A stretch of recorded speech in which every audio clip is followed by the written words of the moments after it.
Bon,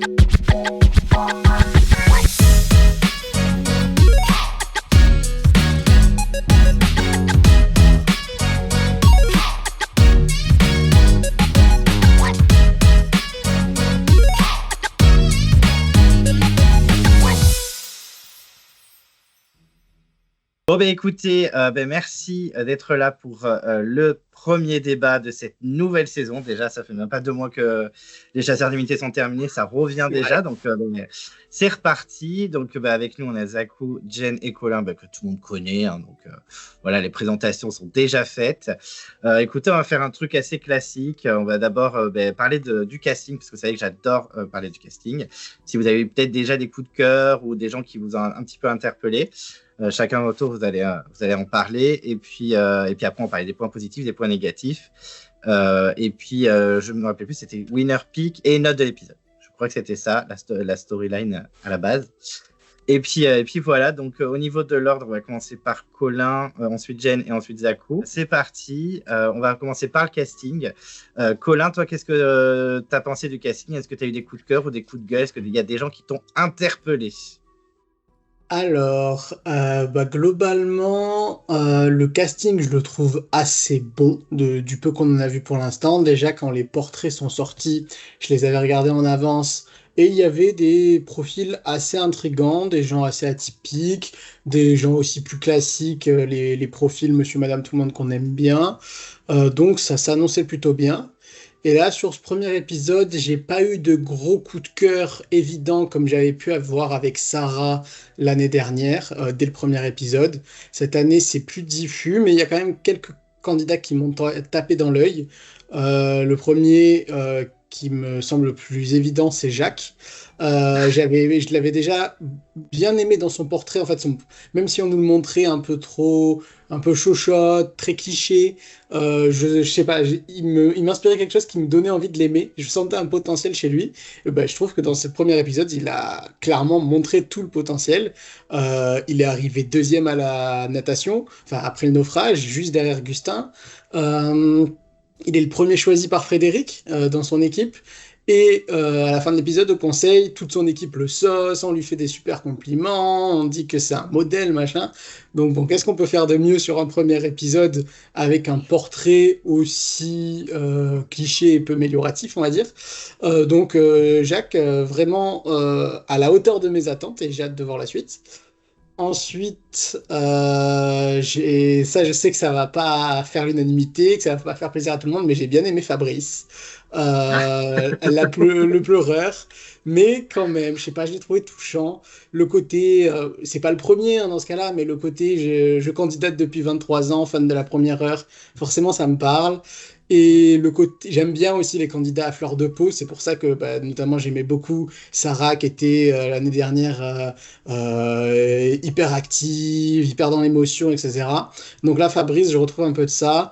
Et bon, il a quand même fait un bon début d'épisode où il est le gagnant le gagnant masculin de la première épreuve, donc c'est quand même à noter.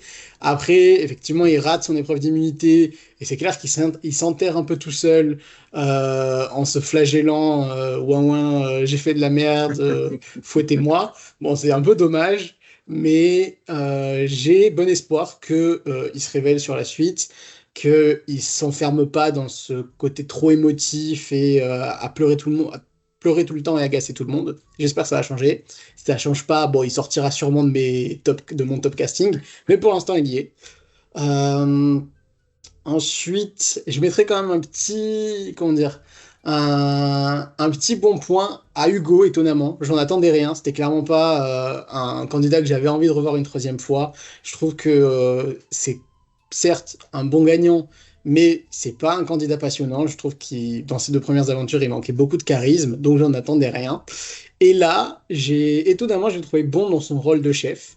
J'ai trouvé à sa place que ça lui permettait de prendre de la place dans sa tribu, de s'affirmer. Et en plus, il a tenté des petites touches d'humour. Il faisait des blagues à droite à gauche. Après le pierre-feuille-ciseaux, il est en mode oh là là, quelle épreuve. Quand il vanne, je sais plus quelle candidate. Enfin, il a fait plusieurs vannes. Elles n'étaient pas toutes drôles, mais il essaie d'apporter du divertissement. Et je tiens a encouragé ça. Donc petit point pour Hugo, alors qu'à la base on n'attendait rien. Et parce que enfin, c'est la seule occasion que j'aurai de la citer, donc je vais quand même évoquer Cécile, parce que je l'ai bien aimé, beaucoup aimé dans son portrait. Elle avait un gros potentiel comique, le type de candidat ovni que j'aime beaucoup, euh, comme Julie l'année dernière. Donc j'avais envie de la voir à l'œuvre, et malheureusement on lui a pas laissé le temps. Elle a pas su se dévoiler dès le premier épisode et ça lui a été fatal. Donc je suis très triste de son départ. Je sais que je suis pas le seul, et du coup, bah voilà, je la cite parce que c'est la seule occasion que j'aurai de parler d'elle. Oui, c'est sûr, parce qu'en plus, moi, je suis tellement bête que j'ai cru que en fait, elle allait aller à la tribu maudite. Moi, j'ai rien compris. Je dis, ben, je vois dans le teaser, ben, elle va pas les rejoindre. Donc, Ah j'ai non, rien c'est pas l'île compris. de la rédemption. Mais c'est horrible. En fait, je vais aller sur la tribu des maudites. Moi, je suis tranquille. Moi, j'avance dans l'aventure. Bon, tu fais pas le vrai jeu, mais, mais oui, oui, c'est un peu dommage parce que c'est vrai, c'était un gros personnage. Moi, j'avoue que son portrait, j'ai dit, oulala, beaucoup d'énergie. Et puis, au final, bah, elle a pris que dalle de place parce qu'elle n'a pas osé se dévoiler. Et puis, malheureusement, bah, les gens, ils l'ont dégagé. Donc, Ouais. un peu triste. Mais par contre, je suis assez d'accord avec Jack. Je vais laisser parler Jen et Zaku aussi. Mais Jack, pour moi, c'est la surprise de l'épisode, hein. Je m'attendais absolument à rien. Même moi, j'étais un peu fatigué par son portrait ultra cliché. Et puis, au final, bah, il s'est révélé être un bon aventurier, enfin, avoir un bon premier épisode. Jen, toi, c'est quoi tes coups de cœur, tes coups de gueule? Qui c'est qui t'a interpellé? Alors, c'est un peu compliqué à parler parce que je trouvais que c'était un épisode un premier épisode dans lequel on voyait malheureusement pas la moitié des candidats. Mm. Faut dire, et alors c'est peut-être un peu un défaut, mais pour moi c'était assez problématique de prendre Hugo et Frédéric parce que les deux ont pris beaucoup de temps à l'écran. Et ça me dérangerait pas si c'était dans un casting voilà, d'anciens, mais là les deux ont pris trop de temps d'écran pour un casting où qu'on est censé découvrir, et ça pour moi c'était assez problématique.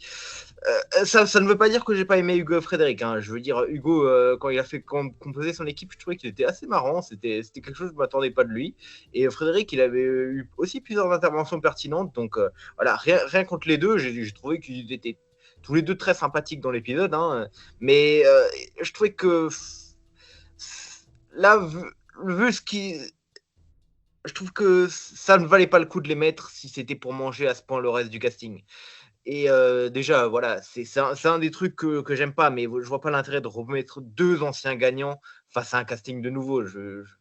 Il y a trop de problèmes, trop un écart de niveau, trop un écart de motivation aussi, parce que je vois absolument pas pourquoi certains iraient voter pour quelqu'un qui a déjà gagné à la fin, quoi. Il y a trop de problèmes, je comprends pas trop ce mix en fait. Ça m'a paru assez random comme.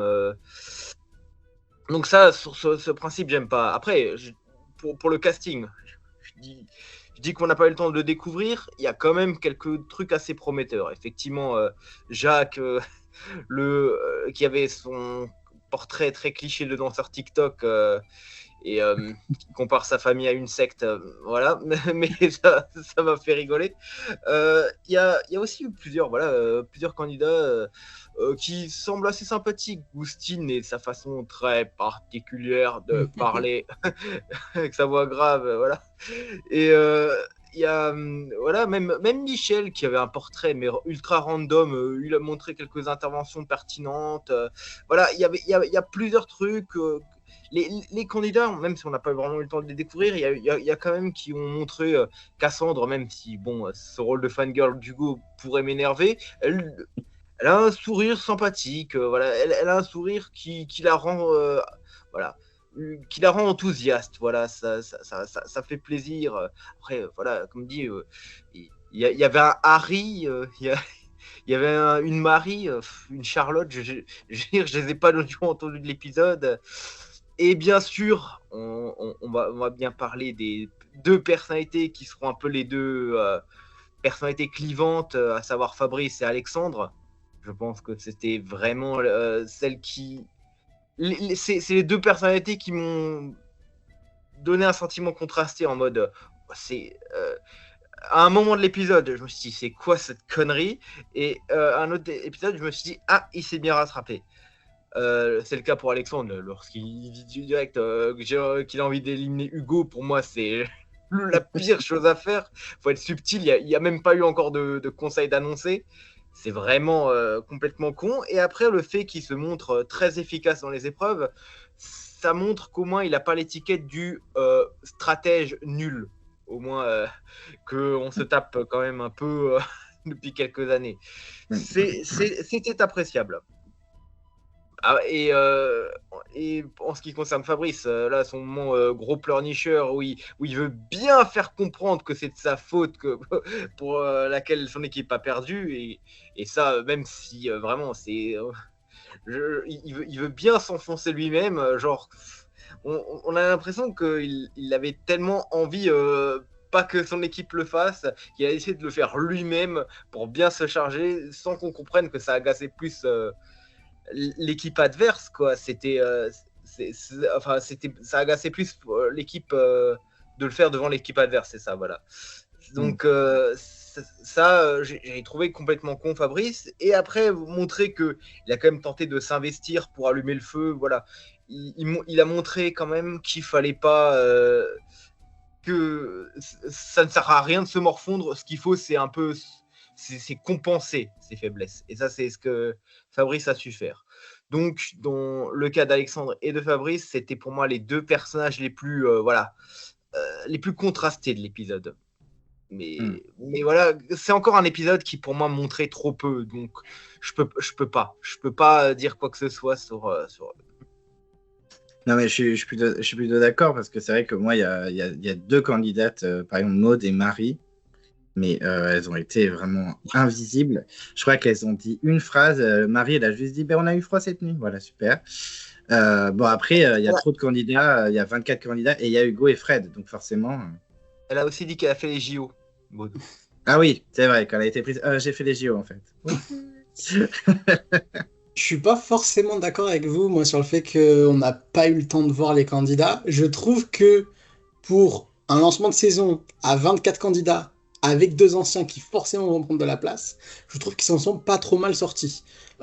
Pour moi, la seule qu'on a vraiment quasiment pas vue, c'est Maud, où effectivement, elle a juste réussi à glisser qu'elle a été au JO, et c'est tout. Sinon, je pourrais citer un truc de chaque autre candidat. Donc, moi, ça m'a pas dérangé. Par exemple, j'ai l'impression que Meissa et Aurélien l'année dernière ont moins parlé que tous les autres cette année, à l'exception de Maud.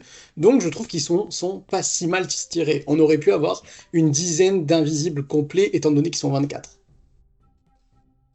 Oui, c'est pas faux, c'est pas faux. Je prends quand même l'exemple d'une autre saison à 24 candidats, pardon, les 4 terres. Et bon, alors ça vient sans doute du fait qu'il y avait 4 équipes et donc c'était assez facile de voir qui était qui.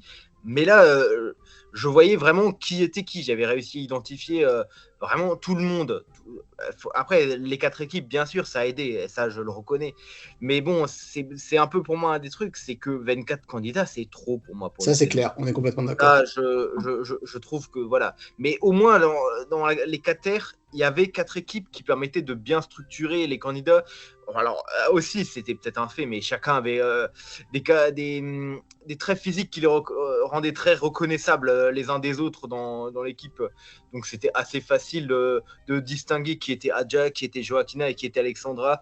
Voilà, là, elles ne se ressemblaient juste pas du tout. Donc, là, c'était parfait. Ou pareil pour la tribu du Sud. C'est facile de reconnaître Alix, Ava et Carole. Voilà, j'ai jamais fait une quelconque confusion entre les candidats des 4 terres. Alors bien sûr, je reconnais que le coup des 4 équipes aide, mais c'est aussi le cas du totem maudit. Je trouvais aussi que c'était plus facile de savoir qui était qui dans le totem maudit, parce que il y avait 3 équipes et on nous avait bien montré les différents traits caractéristiques. Et alors aussi, c'est aussi le truc, c'est que il y avait aussi là aussi les 3 équipes aident. Mais après, le montage du totem maudit, ça reste toujours un éternel débat. Mais en tout cas, le premier épisode essayait bien aussi de montrer les différentes équipes. Voilà. Là, je trouvais qu'il y avait trop de candidats. Voilà. c'était peut-être. Je suis d'accord pour les 4 terres, que c'était on identifiait bien les 24 candidats dès le début, parce qu'ils avaient l'étiquette régionale qui aidait à les identifier facilement. Donc les 4 terres, ok. Par contre, le totem maudit, pour le coup, je suis pas d'accord. Je trouve que c'était en début à 24 candidats, beaucoup moins identifiable que cette saison-là dans les 4 terres, enfin dans le totem maudit, pardon. La tribu violette, on l'a beaucoup vu parce que c'était la tribu qui allait au conseil. Mais chez les Verts, honnêtement, moi j'ai souvenir qu'après le premier épisode, à part Jean-Philippe et Franck, je ne savais pas qui était chez les Verts. Et chez les Bleus, à part Alexandra qui était insupportable dès le début, personne n'était identifiable, je trouvais. Enfin, c'était mon avis. Je suis pas d'accord parce que déjà les Verts avaient eu un conseil. Bon alors ok, c'était une élimination ultra random, mais il y avait eu un conseil et il y avait au moins une discussion de ça à propos de Franck, à propos de François, et donc il y avait quand même eu des discussions autour de chacun, et très rapidement d'ailleurs on l'a compris dans la tribu bleue, on a facilement compris dès le premier épisode qui était sur le bottom, qui était bien placé et tout ça. On avait rapidement compris que voilà, Benjamin, il avait une certaine place, que il y avait Sabrina qui était agacée. Alors là, il y avait eu la seule personne qui était vraiment invisible dans l'épisode 1 chez les Bleus, c'était Olga. Ça par contre. Mais disons que on a quand même bien montré, on avait quand même bien montré à l'époque 3 choix et les raisons de ces choix. Donc ça me paraissait moins déconnant. Mais alors je reconnais qu'après le montage du Tom Maudit, il n'était pas parfait non plus hein, pour le premier épisode. Mais disons que j'avais quand même identifié plus de personnages. Ok. Moi, j'avoue que c'est la première année où vraiment, il y a des meufs, je les confonds. Et vous allez voir dans la review, Si. Aujourd'hui, je l'ai monté, et des moments, je dis n'importe quoi. Je dis, par exemple, je dis, oh, Machine, elle tient la corde avec Hugo, alors que juste après, je dis, et du coup, elle tire bien ses cocos. Je suis en mode, non, mais en fait, tu parles de la même meuf, et tu lui as donné 2 postes. Et en fait, c'est que, par exemple, Marie, elle ressemble à Sophia. Enfin, je trouve que quand même, les saisons d'avant, alors peut-être que j'étais plus investi, ou je sais pas, j'en sais rien. Mais je trouve qu'ils étaient quand même plus définissables. Alors, je pense qu'il y a le montage, il y a effectivement le côté 4 équipes, 3 équipes, et surtout, bon, après, ils se sont bien défendus niveau montage. Hein, tu as raison, Colin, parce que c'est vrai que Hugo et Fred, qui sont là, bon, je suis d'accord aussi avec Jen, comme quoi, moi, je comprends pas pourquoi ils soient là, je comprends pas le twist et tout, enfin, bon, ok. Mais c'est vrai que malgré tout, ils prennent une place énorme et on a quand même vu beaucoup de candidats. Mais il y a une petite poignée de 4-5, et en plus, je suis désolé, mais c'est surtout les filles. Moi, j'ai confondu plein de filles, alors que les mecs, ça va à peu près. Mais j'avoue que d'habitude, en plus, je suis hyper physionomique, je retiens vachement vite les visages et les prénoms. Là, même hier, bon, il était 2h du mat, certes, mais je réfléchissais, j'étais en mode, mais c'est qui déjà? Je sais plus. J'étais vraiment, mais je sais plus qui c'est. Ça va venir, tu vois, dès le 2e ou 3e épisode, ça va aller mieux, tu vois. Mais c'est vrai que, voilà, je trouve que pour un lancement, il y a quand même des filles que j'ai confondues. Pas 30, mais genre 3-4. Pour moi, c'est vraiment Sarah et Mélissa, c'est les mêmes. Ah oui, elles Physiquement, se ressemblent c'est des aussi. clones. Heureusement, vraiment heureusement que pour la narration de l'épisode, Mélissa se retrouve sur la tribu maudite, Oui, donc elle est vraiment à part, et du coup, bah, Sarah, c'est l'autre. Mais sinon, physiquement, c'est les mêmes, et même dans leur portrait, c'est globalement le même type de meuf. Je me suis faite toute seule, j'ai réussi à être ma propre patronne, etc. Et j'ai un fort tempérament, et si on me rentre dedans, ça a pété. Globalement, c'est les mêmes. Ça, je veux oui, bien mais oui, l'accorder. ça, c'est vrai. Non, mais oui, c'est clair. Heureusement que justement, Mélissa est sur la tribu maudite, t'as raison. Du coup, Zakou, à ton tour, toi, qui tu as aimé? Alors, je sais que tu n'as pas forcément aimé ce lancement, toi, enfin, tu en parleras plus en détail, mais est-ce que quand même tu as eu des petits coups de cœur casting? Est-ce qu'il y a des gens qui t'ont interpellé? Bah, globalement, sur l'épisode, on va dire que ce que j'attendais en bien a été assez mauvais et ce que j'attendais en mal s'est révélé en fait pas si terrible que ça. Et le casting, quand il est sorti, je l'ai pas du tout aimé. Et finalement, du coup, avec l'épisode, ça va. C'est-à-dire que je m'attendais vraiment à pire. Le casting, quand il est sorti, enfin, vous l'avez dit juste avant, mais je confondais toutes les meufs. Enfin, Sophia, Sarah, Mélissa et même Mode. non, je Tu confondais vois, tu pas. l'as oublié. Ouais, voilà. Voilà, j'oublie tout le monde. Peut-être Charlotte. Peut-être Charlotte. Ouais, oui, je sais pas. Charlotte. Mais globalement, il y a 3-4 brunes qui je trouvais se ressemblaient. Et puis c'était une remarque que j'avais fait quand les castings sont sortis, c'était tous des responsables de quelque chose. Et il n'y a pas vraiment de différence fondamentale dans leur caractère, dans leur personnalité et tout. Alors, je trouve que dans cet épisode, Sophia s'est pas mal révélée sur quelques facecam et Melissa elle est sur la tribu maudite, donc ça pouvait aller. Mais Sarah, par exemple, pour moi, elle est inexistante. Enfin, elle n'existe pas. Enfin, alors que ça m'arrive jamais dans n'importe quelle saison de confondre des filles. Et là, Sarah, j'oublie totalement qu'elle existe. Alors que normalement, même quand quelqu'un n'apparaît pas, quand quelqu'un est Casper, comme Géraldine, bah, je sais qu'elle est là. Elle est quelque part, mais on la voit pas, mais je sais qu'elle existe. Sarah, j'ai totalement oublié son existence. À chaque fois, je me dis, mais putain, c'est vrai qu'elle existe. Mais En plus, globalement, elle a performé en plus sur le truc des cocos. bah ouais, avec Alexandre. mais pour moi, c'était pas Sarah, c'était quelqu'un d'autre. Ouais, Oui, non, mais moi aussi, j'ai confondu. Moi, le pire pour moi, c'est vraiment Marie. C'est vraiment. Bah là, je suis sûr que je pourrais pas, je pourrais pas les identifier à nouveau si je regardais à nouveau le premier épisode. Je pourrais pas me dire, ah tiens, c'est lui là. Marie, moi, je la différencie parce qu'elle ressemble un peu à Léa Jaune des Chasseurs d'Immunité. Ah oui, c'est vrai. C'est son seul trait caractéristique. Ah, oui. Ah, la pauvre. Et que son fils s'appelle Marcel. C'est tout ce que j'ai retenu. Bah Ouais, putain, déjà, tu retiens les infos déjà que tu mieux veux. que Gaston. Oui, c'est vrai. Mais sinon, à part ça, le casting est plutôt sympathique. Alors ouais, il y a plein de gens qu'on n'a pas vus, mais c'était inévitable qu'Hugo et Frédéric, sur les premiers épisodes, allaient prendre énormément de place. Enfin, je veux dire, les premiers épisodes, c'est beaucoup de survie et beaucoup de découvertes. Et donc là, ils étaient là en tant que mentors. Et donc forcément, à chaque interaction avec les nouveaux candidats et la nature, Hugo et Frédéric allaient être là pour donner un conseil ou pour expliquer quelque chose, etc. Donc c'était inévitable.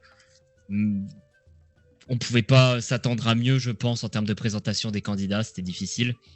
Après, Hugo et Frédéric, j'étais très perplexe sur leur présence. Quand j'ai vu l'annonce comme quoi ils allaient participer à la prochaine saison, j'étais dégoûté. Et finalement, ça passe plutôt bien.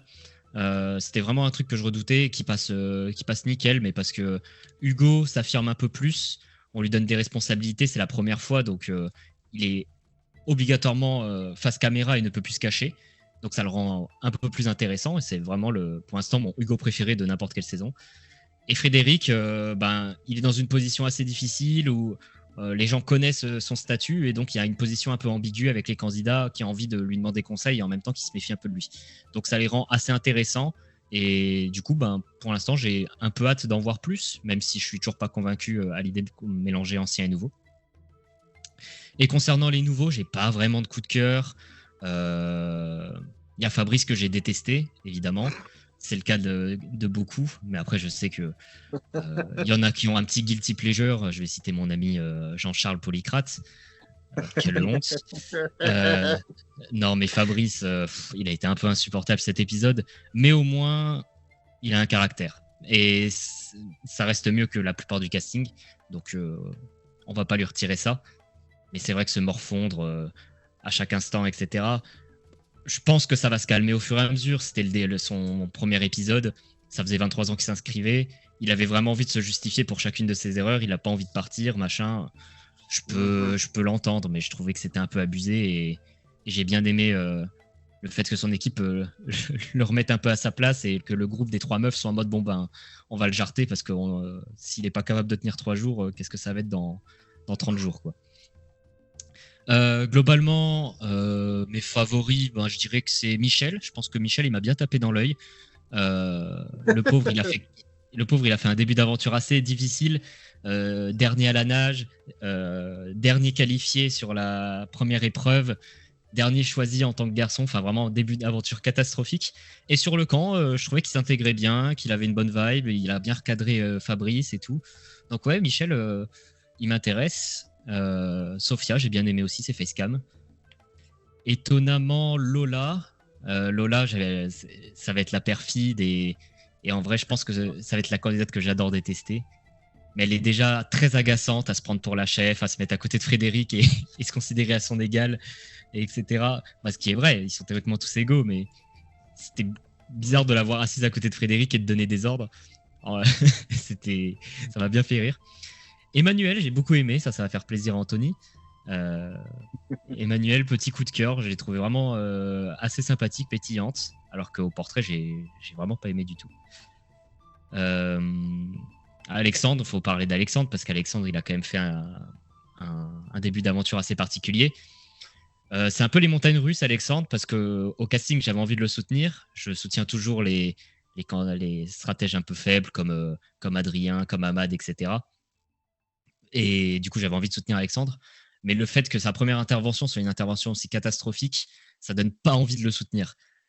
Mais il s'est bien rattrapé à la fin avec sa performance aux épreuves qui va peut-être le sauver pendant plusieurs épisodes et donc il va avoir la chance par rapport aux autres de pouvoir construire un truc sur le moyen long terme.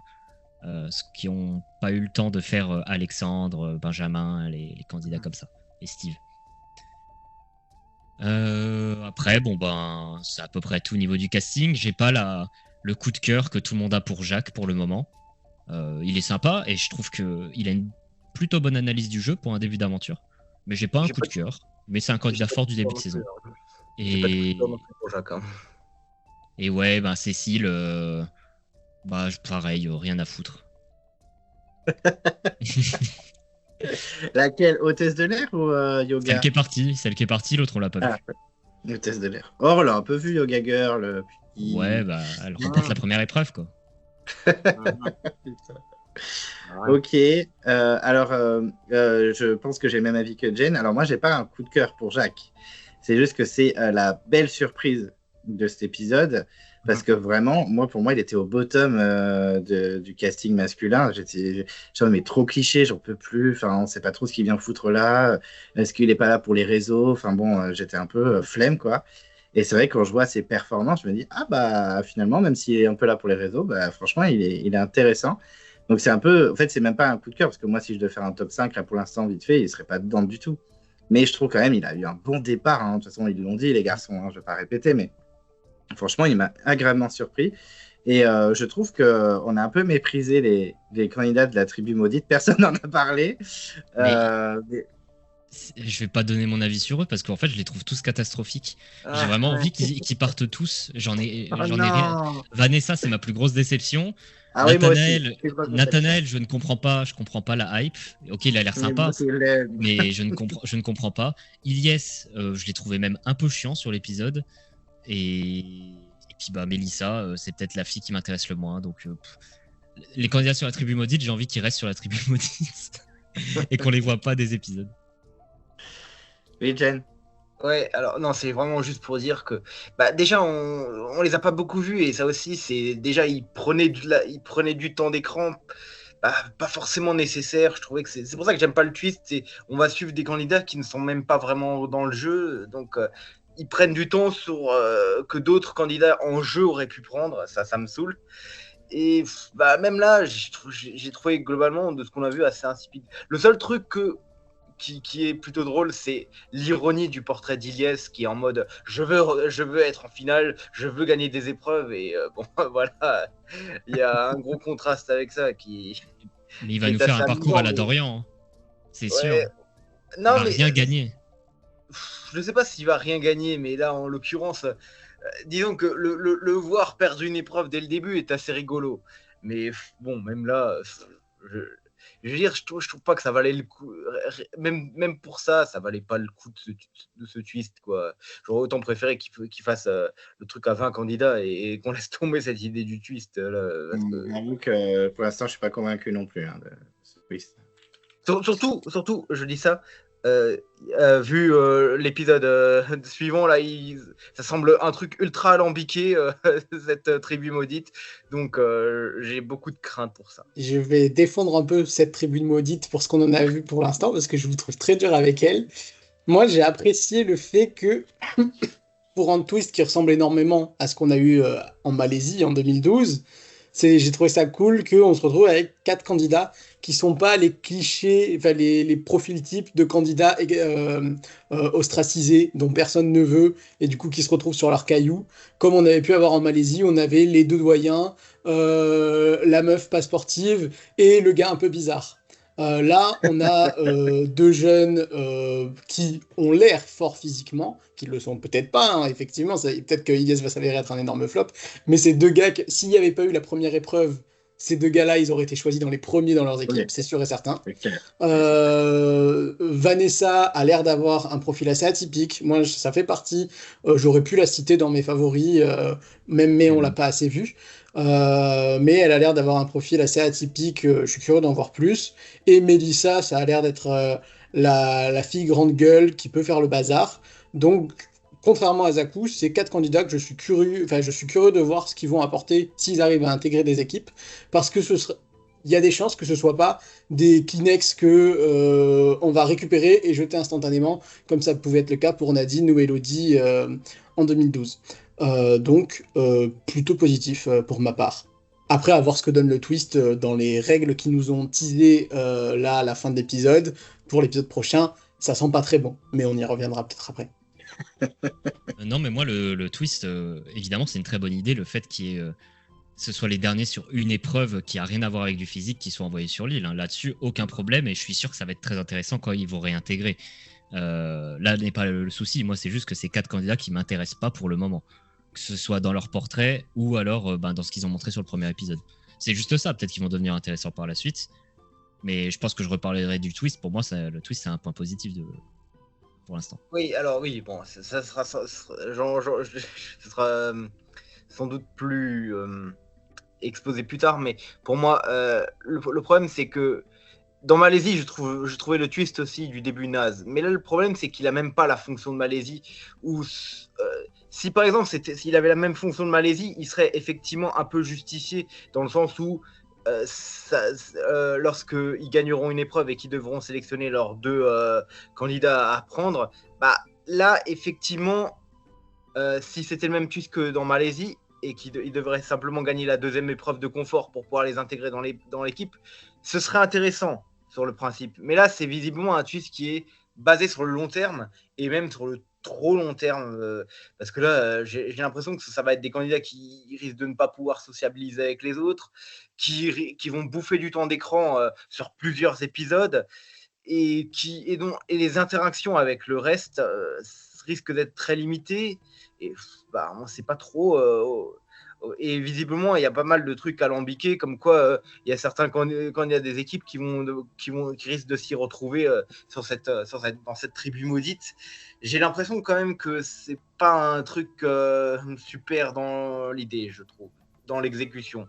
Ce serait comme dans Malaisie, ils auraient repris le concept de Malaisie, limite, ça m'aurait pas spécialement dérangé, parce que je me suis dit, bon, au moins c'est un truc qui dure 2 épisodes, quoi. Mais là, visiblement, c'est pas le cas, donc... Je vais en profiter pour réagir parce que Zakou a dit qu'il avait beaucoup aimé Michel. Moi, c'est peut-être le candidat que j'ai le moins aimé. J'ai pas forcément d'argument, hein, pour le coup, c'est vraiment juste, je sais pas physique, mais comment dire, j'ai un mauvais feeling avec lui. Je trouve que pour un candidat qui s'est foiré sur tout son début d'aventure, qui a galéré sur la nage, qui a raté sa première épreuve et qui s'est fait choisir en dernier, je trouvais qu'il avait quand même beaucoup d'ego, qui parlait, qu'il était assez désagréable dans sa façon de s'adresser à Fabrice. Évidemment, je suis biaisé parce que j'ai bien aimé Fabrice, contrairement à d'autres. Du coup, moi, Michel, j'ai pour l'instant un très mauvais feeling. Après, peut-être qu'il va se révéler et qu'il va s'avérer un super candidat, hein, je sais pas. Mais pour l'instant, ouais, j'ai eu beaucoup de mal. Évidemment, Alexandre, on souffle. Alors, déjà, avoir des prétendus stratèges qui, dès le premier épisode, ciblent le candidat avec le plus d'influence dans leur tribu, c'est risqué, ça peut faire mal. On pense justement à Alexandre du Feu Sacré. Mais alors là, avoir un stratège qui s'empresse dès le premier épisode d'aller dire à ce fameux gros candidat je vais tout faire pour t'éliminer, c'est quel niveau de débilité. Enfin, alors c'est n'importe quoi. Donc à voir, mais moi j'ai peu d'espoir concernant ce Alexandre. Je pense que à la première occasion, au premier Conseil des Rouges, Hugo va dire à ses groupies, c'est-à-dire à Cassandre, à Maxime, à Augustin, bon les gars, Alexandre il m'aime pas, venez on le tège. Donc j'ai peu d'espoir. Et mon dernier petit flop, je pense que ce serait Frédéric, parce que à l'inverse d'Hugo, Frédéric, j'avais plutôt envie de le revoir. Quitte à revoir un ancien, j'étais plutôt content qu'il soit là. Mais je trouve que son rôle de chef, pour le coup, ne lui va pas, en tout cas pour l'instant. Je trouve que Frédéric, c'était intéressant de le voir dans l'ombre, de le voir en tant que second, de le voir manigancer des plans au fond de la jungle. C'était un rôle qui lui allait bien. Là, il fait ressortir son côté manager sorti d'école de commerce et ça m'agace un petit peu. Je le trouve trop à donner les bons points et les mauvais points à droite à gauche. Du coup, voilà, c'est pas une facette de Frédéric que j'avais envie de voir. Donc, pour l'instant, plutôt négatif concernant Frédéric. Oui, Jay, vas-y. Je me permets juste de dire, c'est que Frédéric, il n'a clairement pas la même la même expérience ni la même aura qu'il avait auparavant lors de la première. Là, tout le monde le connaît, tout le monde sait connaît ses compétences, connaît sa personnalité, donc et aussi et les gens se reposent aussi naturellement sur lui pour donner des conseils et tout ça. Donc c'est forcément, il doit jouer un peu ce genre de rôle. Enfin, donc pour moi, c'est pas un truc qu'on peut reprocher. C'est juste, c'est juste un truc, l'ordre naturel des choses quand tu mets un ancien gagnant avec des nouveaux. C'est le truc qui va se passer. C'est juste une évidence. Là. Je suis complètement d'accord avec toi, hein. C'est pas un reproche que je fais à Frédéric personnellement, c'est plus effectivement, comme tu dis, c'était l'ordre des choses. Il se trouve que Hugo, on l'a mis dans cette position de chef et pour moi ça lui va bien, ça le met en valeur. Frédéric, le mettre dans cette position de chef, j'ai l'impression que ça le dessert. Donc ce serait plus à la limite un reproche à faire à la prod de pas avoir pris deux candidats qui seraient mis en valeur tous les deux par cette position. Parce que c'était évident que Frédéric, par son statut de stratège, son rôle de leader serait très vite remis en question. Mais voilà, du coup, c'est juste un ressenti, c'est pas tellement un reproche. D'accord, ok. Je voulais juste réagir à Zakou qui parlait de Fabrice et qui, notamment, il n'a pas forcément apprécié. Moi non plus, c'était pas ma tasse de thé parce que c'était chiant qu'il pleure tout le temps. Mais c'était juste parce que tu disais qu'il était fan, etc. Et c'est marrant parce que je trouve, c'est mon analyse en carton, elle vaut ce qu'elle vaut. Mais je trouve qu'on a quand même deux fans, en tout cas assumés dans l'émission, parce qu'on a Maxime et Fabrice. Et c'est quand même deux fans qui ont, j'ai l'impression, qui ont une approche assez différente, puisque Fabrice a l'impression que c'est vraiment le fanboy de l'émission, complètement hystérique, qui est trop content d'être là comme un petit garçon qui va ouvrir ses cadeaux de Noël, alors que Maxime, il a l'air plus réfléchi. On le sait que c'est un fan, parce qu'on déjà, la planche à apéro dans son portrait, ça veut tout dire, et puis même, on a vu que sur les réseaux, il était très actif et qu'il suivait pas mal de choses. Donc clairement... c'est vraiment une approche différente. On a l'impression que lui, il est plus dans rester calme, rester discret, peut-être faire des petits coups fourrés plus tard dans l'aventure. Alors que Fabrice, il est tout feu, tout flamme, il s'enflamme et justement, il se grille en 3 secondes. Oui, Zakou, tu voulais réagir? Je pense que déjà, Maxime a beaucoup plus pensé long terme que Fabrice. Fabrice, lui, il vit son aventure comme il le sent et il n'a pas du tout pensé à comment aller le plus loin possible pour le moment. Là où Maxime, il a l'air beaucoup plus raisonné et beaucoup plus sur la réflexion pour le moment et il reste dans son coin parce qu'il sait qu'il ne faut pas trop s'afficher au début. Et je noterai quand même une troisième fan. Pour moi, Cassandre, ses seules interventions, c'était pour dire oh là là, Hugo, c'est quand même le Hugo de Koh-Lanta, c'était que des réflexions comme ça. Et j'espère qu'elle va quand même sortir de ce rôle-là de groupie de Hugo et de juste fan parce que je pense qu'elle a autre chose à apporter. Et malheureusement, je trouve que autant Fabrice, il a eu une personnalité, Maxime, il est resté un peu dans son coin, donc son côté fan, on l'a pas trop vu pour le moment. Mais Cassandre, on l'a vu que par ce prisme-là. Et bon, j'espère que ça va pas juste être son personnage qui va être la fan, juste la fan d'Hugo qui va le suivre partout, quoi. C'est vrai que tu as raison, parce que moi, Cassandre, moi, j'ai vraiment une candidate que j'ai beaucoup aimée.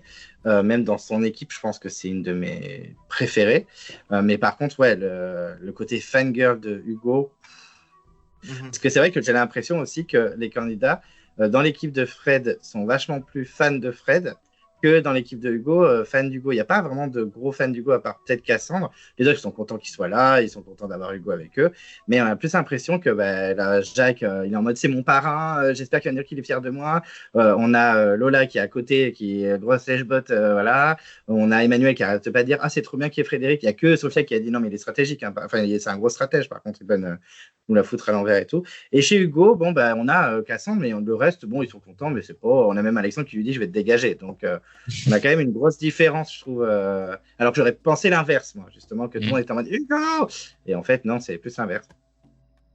C'est peut-être un ressenti qui va me donner tort plus tard. Mais pour l'instant, j'ai l'impression que Lola et Jacques, ils font les groupies par intérêt. Jacques, c'est pour se glisser et aller le plus loin possible en restant derrière le chef. Et Lola, c'est plus par volonté de dominer à côté du chef, j'ai l'impression. Là où je vais manger son nom. Aidez-moi, Cassandre. Là où Cassandre, ça a l'air d'être une groupie sincère. Elle a vraiment l'air in love, entre guillemets, de Hugo. Donc, c'est des approches différentes. Et juste pour rebondir du coup sur ce que tu disais, Clem, effectivement, j'avais pas réalisé, mais c'est intéressant d'avoir vraiment ces trois profils de fans différents. Le nerd Maxime qui a préparé son harpon, sa poisson, etc., qui est là pour tryhard. Fabrice qui est vraiment dans l'émotion, dans le vécu, et qui va... on va voir s'il arrive à vivre le jeu réellement ou si ça va lui péter au visage. Et Cassandre qui est plus dans l'aspect fan des anciens candidats. C'est cool d'avoir ces trois aspects-là de fans du jeu. Avec le recul, je trouve ça sympa. Non, alors c'était pour juste... Je suis pas d'accord avec Colin sur le fait que Jacques, il est fan de Fred pour intérêt. Je pense juste qu'il était reconnaissant d'être choisi en premier. Pour moi, ça allait pas plus loin. Je pense pas qu'il... Je pense qu'il a l'air quand même naturellement gentil, reconnaissant, Jacques. J'ai pas l'impression que c'est quelqu'un qui est gentil de façon calculée. En tout cas, je pense pas que c'est... Non, après, c'est calculé, c'est pas forcément négatif. Hein, ça peut être juste... Enfin, moi, je l'ai ressenti comme... Frédéric, c'est le chef. Faut que je me fasse bien voir du chef parce que pour le bien de mon aventure. C'est pas, il y a pas de. Je pense que ça n'a rien. Enfin, c'est dans la façon dont je le disais, et je le pensais, ça n'a rien de négatif. Hein. D'accord. On va passer au point positif, même si je sais que pour Zako ça va être compliqué, mais on va essayer d'en trouver. Déjà hier soir, tu étais déjà en mode ouais non, franchement c'est de la merde. C'était pour exagérer le truc, c'est parce que tout le monde était dithyrambique sur l'épisode et il fallait les calmer un petit peu. Je suis aussi négatif dessus. Ah, parfait, génial. Moi, j'aime bien les coups de gueule aussi. Donc, Colin, je te laisse commencer. Qu'est-ce que tu as aimé dans cet épisode ? Ok, je commence avec un peu de positivité. Le premier point positif, déjà, c'est la place... Malgré ce que j'ai dit juste avant, la place de Fred et Hugo qui arrivent dès le début. Ils ne sont pas des recrues qui arrivent à l'épisode 2, qui déjà en temps normal, comme on l'a eu l'année dernière avec Léa et William, c'est toujours ce genre de recrues, c'est souvent des flops. Bon, alors là, avec des anciens candidats, ça aurait été encore plus terrible, je pense. Donc c'est cool de les voir arriver dès le début. Et en plus, on n'a pas trop perdu de temps avec leur présentation. C'était cool, je trouvais ce truc en parallèle qu'ils aient leur bateau, qu'ils suivent et qu'ils arrivent juste après. J'ai bien aimé. D'ailleurs, ça m'a fait rire. C'est dans ce petit montage rapide, où on a le portrait de Fred qui, dans son portrait, dit c'est comme si on me proposait de reparticiper à un jeu que j'adore. C'est littéralement ce qui s'est passé, en fait. C'est exactement ce qu'on t'a proposé. Merci pour cette information. Et ensuite, la mise en scène où Hugo regarde les jumelles et en mode « Oh, mais alors, on serait que les deux seuls anciens !» Comme si vous n'aviez pas été prévenus avant. Qui y croit ? Qui y croit qu'ils s'attendaient à un All-Star et qu'ils ont été pris au dépourvu ? N'importe quoi. Mais ça m'a fait rire. Ensuite, la première épreuve, je trouvais que c'était un bon choix de première épreuve faussement éliminatoire, puisque c'est une épreuve qui demande avant tout une grosse gestion du stress. Et on a clairement vu que des candidats qui pouvaient paraître favoris n'ont pas su gérer leur stress et du coup on se sont plantés. Donc bon choix d'épreuve. En plus, c'était j'ai trouvé, je pense qu'on peut le voir comme un point négatif ou positif. Moi, j'ai plutôt trouvé ça cool que nous, on soit au courant, vu que c'est le titre, la tribu maudite, on soit au courant que les 4, ils vont pas être éliminés, mais eux ont l'air de le penser sincèrement. Du coup, c'est sympa d'avoir ce côté, nous, on sait, d'être dans la confidence et de les voir paniquer. Euh, Comme je l'ai dit du coup tout à l'heure, un gros point positif, pour moi, c'est que dans la tribu maudite, c'est pas 4 profils clichés, c'est des candidats qui pourraient complètement avoir leur place dans une vraie tribu, donc quand ils vont revenir, ça peut avoir de l'intérêt. Euh, Et oui aussi la tribu maudite. Un autre point positif de la tribu maudite, je trouve, c'est que ça a apporté une petite dose sympa de survie épouvante, un peu old school, qu'on avait beaucoup dans les premières saisons, où les candidats sont un peu terrifiés par ce qui se passe, ils entendent des bruits la nuit, ils n'arrivent pas à dormir, c'est la panique. Et on le voit moins parce qu'aujourd'hui les candidats sont habitués, ils ont plus peur. Et là, il y avait une peur qui me semblait sincère, c'était cool de revoir ça. Et j'ai trouvé ça plus efficace que la pseudo-tempête qu'ils nous ont teasé toute la saison dernière. Là, il y avait de la vraie panique de purée, comment on va s'en sortir. Ils avaient peur des fameux sangliers philippins, enfin n'importe quoi. Ça m'a fait rire. Il y a Euh, pas, hein. hmm Il y a des sangliers en Philippines. Oui, Enfin, mais C'est ça vrai. vient pas, ça Ok, vient pas à bon. l'idée. Quand tu dis la jungle, tu penses pas à un sanglier que tu as dans la forêt côté de chez toi. C'est ça qui est hilarant. Ah oui, il y en a sûrement, bien sûr, il y a des sortes de. Mais c'est marrant de dire, il y a des sangliers de jungle, quoi. Moi, ça m'a puté, quoi. Pareil, c'est pas les Cévennes, quoi. C'est pas le premier animal qui me serait venu en tête. J'aurais pas eu peur de ça en premier. Donc voilà, c'est tout. Je pense que j'ai fait le tour. Dis-moi, Jane, toi, tes points positifs. Alors, bah, j'en ai pas énormément, mais il y a quand même tout ce passage de la composition des tribus, voilà, que j'avais bien aimé. Alors, ça m'a quand même un peu aidé à essayer d'identifier un peu les portraits, là, et puis voilà, les petites blagounettes du Goose, voilà, ça me faisait marrer. C'était un moment sympa, voilà, et bon, et puis il y a ce moment un peu rigolo de voir que les deux Asiates sont dans la tribu jaune, voilà, ça m'a fait sourire. Ça Mais m'a c'est comme aussi moi, franchement, je me suis dit, s'ils avaient fait exprès, enfin, excusez-moi, mais les 3 derniers sur l'épreuve, c'est Michel, Nathanaël Lies et Natou. J'étais en mode, ok, bon, ben sympa. Ouais, bon, ça va. Ça j'ai rien vu de. Je veux dire, ça, c'était juste un hasard, ça. Oui, c'est Mais le hasard. oui, non, mais bon, ce qui aurait été encore plus excellent, c'est que les deux alcooliques soient dans la tribu rouge, mais. Non, bon.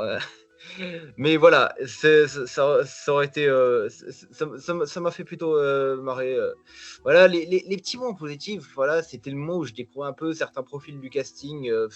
Mais ils étaient trop peu nombreux, comme je disais, et j'ai l'impression d'avoir connu même pas la moitié des candidats de cet épisode. Donc voilà.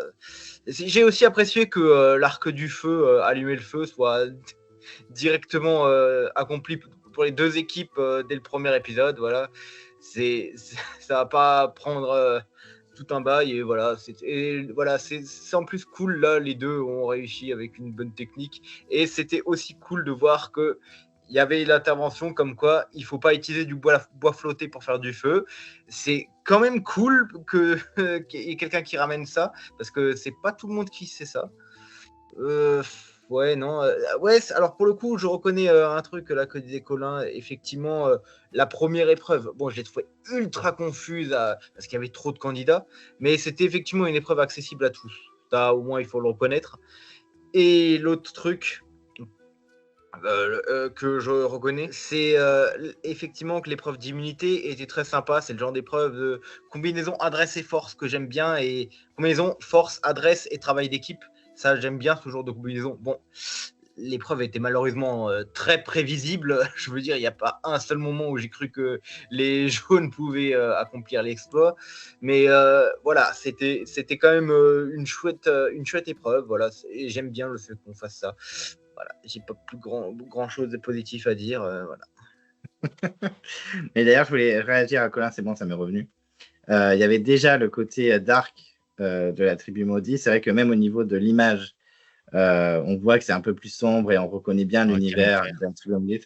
Bah oui, mais du coup, tu sais où tu es, quoi. Tu sais que tu n'es pas chez les jaunes ou chez les rouges. Donc je trouvais ça plutôt sympa. Et le fait que les candidats, on a l'impression de se retrouver dans Bocas del Toro où il n'y a rien du tout, les vieilles saisons, quoi. Donc ça, c'est vrai. Et je vais penser, oui, quand tu m'as dit que tu aimais bien que le fait que les 4 candidats, ils pensaient vraiment qu'ils étaient éliminés. Alors, peut-être Vanessa, parce qu'elle ne regarde pas Koh-Lanta, elle est complètement perdue. Mais franchement, moi, je suis candidat. Alors, ok, je suis un fan hardcore. Mais par exemple, si Cassandre avait été dans les 4, dans moi, elle se serait dit, non, mais c'est impossible. Et moi, je suis très surpris. Alors, peut-être que ça a été coupé au montage, qu'aucun dans les équipes se soit dit, non, mais les 4, ils vont revenir, c'est obligé. C'est sûr que c'est coupé au montage. C'est obligé qu'ils se Parce sont que fait la c'est pas remarque et possible. qu'ils l'enlèvent. En plus, Cassandre, elle a dit j'adore Malaisie, MDR, j'adorais ta saison. Et c'est pile dans cette saison où il y a les 4 qui sont mis de côté. En plus, Vanessa qui dit c'est jamais arrivé. Alors commence pas à me chauffer. Parce que... non, mais voilà, c'est clair que c'était cool. Mais malheureusement, je pense que sur les 4, il y en a forcément un qui s'est dit bon, mais on n'est pas éliminé. C'est impossible. C'est jamais arrivé qu'un mec il fasse aller-retour. Quoi. Enfin, c'est déjà arrivé. Joël, oui, c'est déjà arrivé. Non, mais Joël, c'est un cas spécifique. À la limite, peut-être Lily. C'est vrai que Lily, la pauvre. Fabienne. Ouais, Fabienne. Non. Et Amel aussi. Ah non, c'est Amel, elle a entendu un petit peu. Elle pouvait être choisie. Donc, c'est arrivé, mais dans des. Bon. Et là, à la place des 4, je me dis c'est impossible que tous les 4 en sortent d'un coup. Impossible. On n'aurait pas fait un casting d'1 an. Enfin. Mais bon, voilà. Oui, du coup, Zakou, qu'est-ce que tu as aimé dans cet épisode? Déjà, je voulais revenir sur le truc de les candidats évidemment qu'ils se doutaient que les 4 ils n'allaient pas sortir. Enfin, c'est juste que la prod coupe au montage parce qu'ils aiment pas que les candidats soient plus malins qu'eux et devinent leur twist directement. Mais oui, c'est une évidence. Enfin, si t'as regardé Koh-Lanta au moins une fois dans ta vie, tu sais que il n'y a pas 4 personnes qui vont sortir sur une épreuve au début. À la limite, tu dis, vas-y, peut-être qu'ils vont faire un duel et il y en a que 2 qui vont partir ou quoi. Mais tu sais pertinemment que tu vas pas sortir sur une toute petite épreuve au début. Enfin, c'est même pas un énorme parcours comme on a pu avoir dans Palao ou quoi. C'est vraiment une toute petite épreuve où n'importe qui peut sortir. Enfin, ça n'a aucun sens pour la prod de faire ça. Enfin bref, les points positifs. Pour moi, globalement, le gros point positif, c'est qu'il y a beaucoup de candidats qui m'ont surpris, qui m'avaient vraiment pas marqué et que là, j'ai vraiment appris et été heureux de découvrir. Emmanuel, Michel et Sophia en premier exemple. Du coup, j'en ai déjà parlé, mais l'inclusion des anciens a été plutôt correcte. Ils ont été un peu trop présents, évidemment, mais moi, j'ai plutôt bien aimé comment ça a été fait. Au moins, ils n'ont pas attendu comme l'île des héros quelques épisodes pour les inclure. Ils sont arrivés directement. Et ils n'ont pas fait jouer un suspense en mode oh là là, qui c'est qui se cache dans les feuilles, machin. Là, non, on les a directement vus. Hop, il y a Hugo et Frédéric. Enfin, c'est cool parce que ça évite de faire du faux teasing alors qu'on est tous au courant de ce qui va se passer. Comme pour la tribu maudite, ça va pas durer longtemps le moment. Ils auraient pu nous dire épisode 2, en fait, ils sont pas éliminés. Mais non, ils nous ont direct montré, non, ils sont pas éliminés. Hop, hop, hop. Ça, j'ai bien aimé. Et je pense que ça joue pas mal sur le fait que j'ai vu pas mal de gens dire que le rythme était plutôt bon. Alors, ça n'a pas été mon cas parce que moi, j'ai l'habitude de mater en replay et en vitesse accélérée.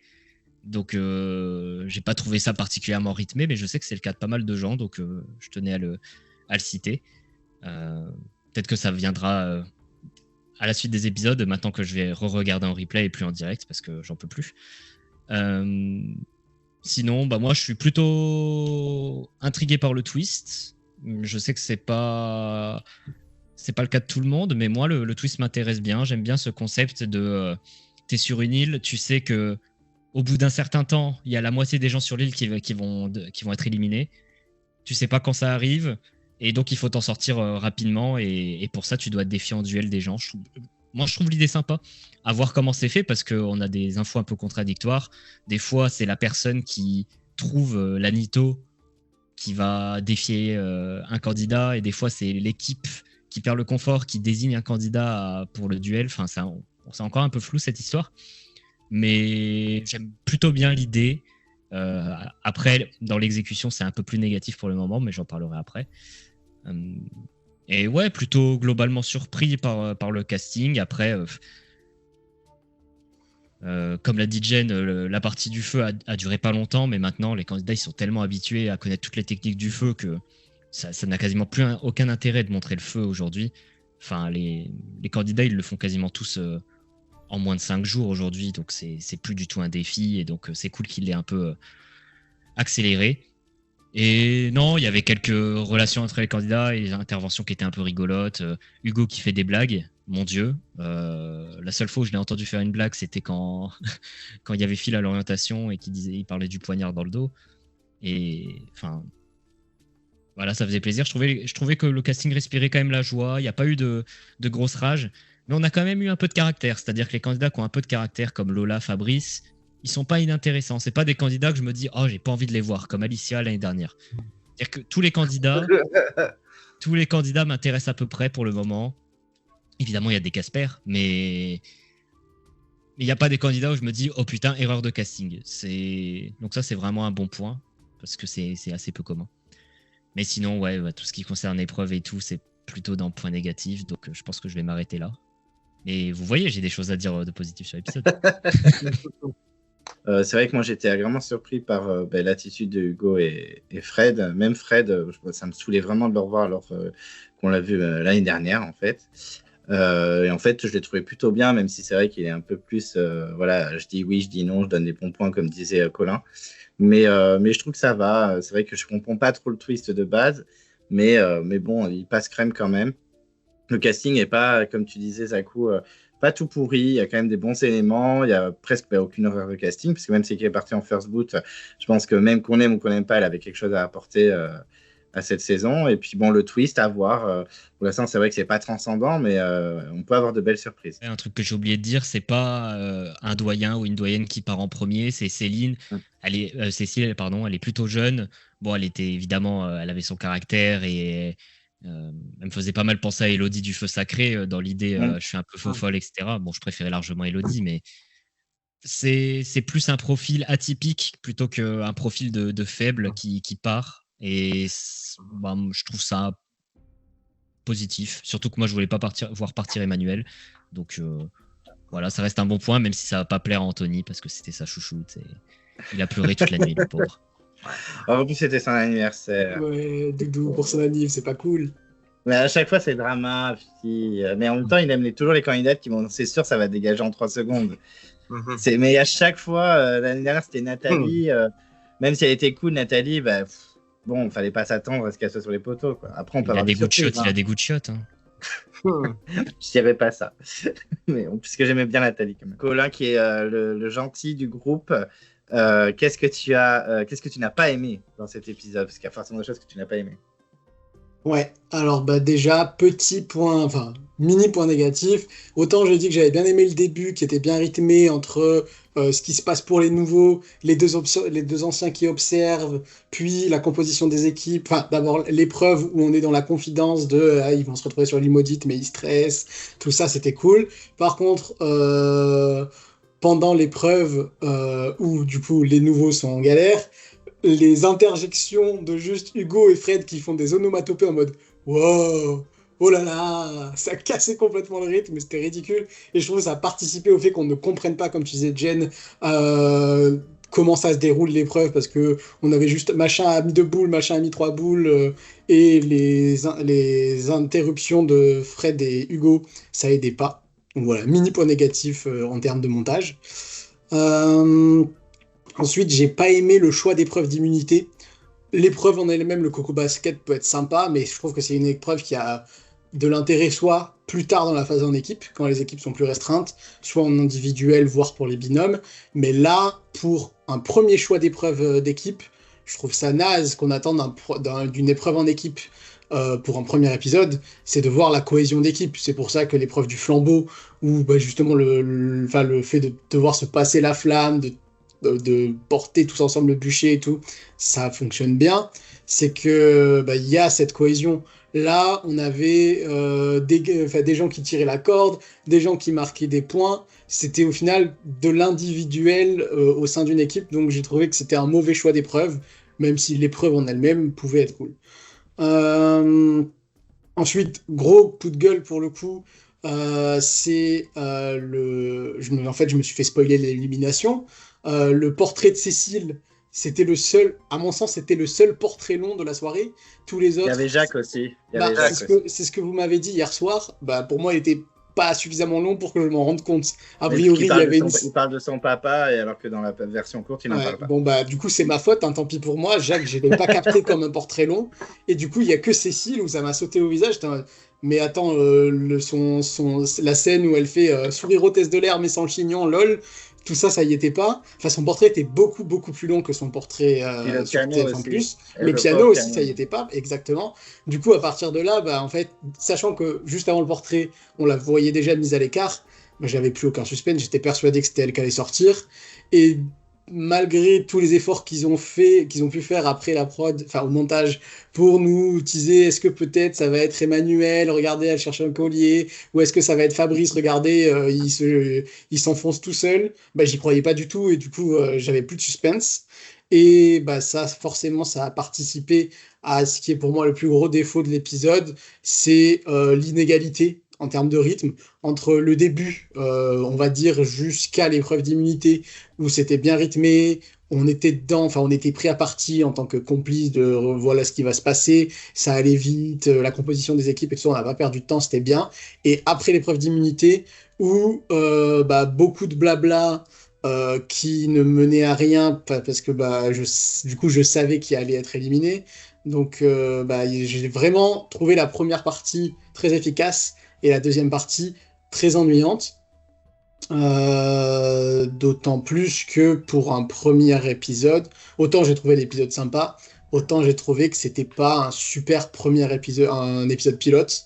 Et on a eu des épisodes, des premiers épisodes de saison beaucoup plus marquants. Pour moi, ce qui fait un bon premier épisode, souvent, c'est des scènes cultes dont on va se rappeler. Et là, bah, il y en a pas, il y a aucune scène qui, à mon sens, restera dans la postérité. Pour agir principalement sur le portrait de Cécile, en fait, moi, enfin, là, c'est vrai que là, tu as raison. Là, c'est vrai que le fait qu'on ait eu un portrait long, c'est elle qui est sortie. Mais je me fie même plus à ça parce qu'il y a des années où, par exemple, ben, j'en parle dans la review que j'ai faite hier, Célia n'a même pas eu de portrait. Alexandre du Feu Sacré n'a pas eu de portrait. Bah, du coup, maintenant, en fait, avant les vieilles saisons, moi j'étais au taquet dès que je voyais portrait de machin, je me disais, ok, bon, alors c'est forcément un des deux qui va dégager et clairement les montages c'était hyper flag. Et depuis plusieurs années, c'est plus trop le cas.